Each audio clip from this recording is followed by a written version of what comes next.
Um certo autor disse certa vez: é certo que a igreja esteja no mundo, é errado que o mundo esteja na igreja.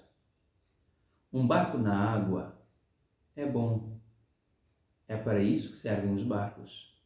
Mas quando a água entra no barco, ele afunda. Você é um barco na água ou tem água em seu barco?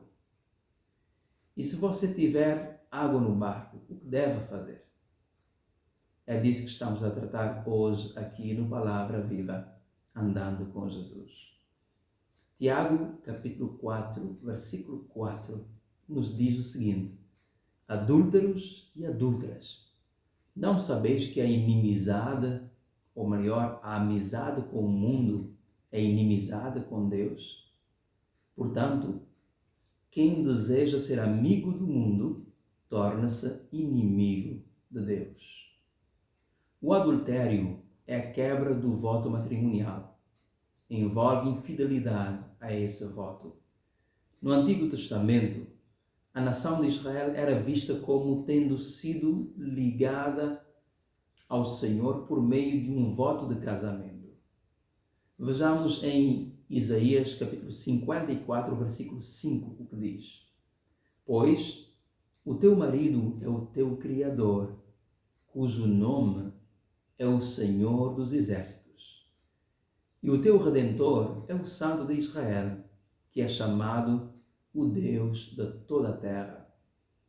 Esta mesma metáfora é usada para a igreja no Novo Testamento. A igreja foi prometida a Cristo.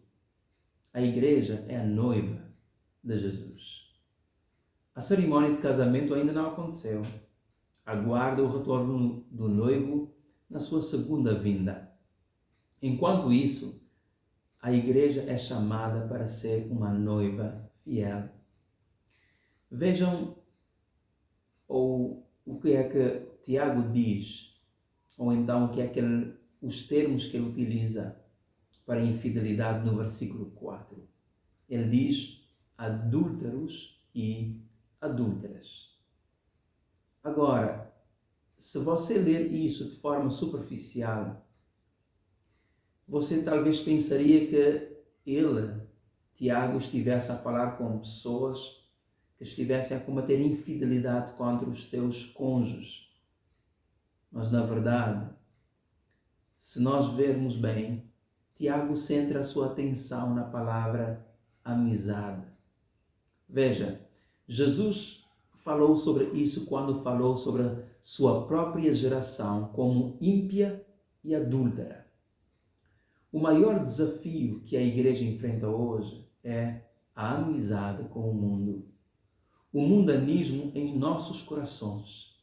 Não estou falando sobre a maneira como você se veste ou outras coisas externas. Estou falando sobre as atitudes da nossa mente, nossas filosofias, de como pensamos que devemos viver, de prioridades, de como avaliamos e fazemos escolhas em nossas vidas e em nossas famílias.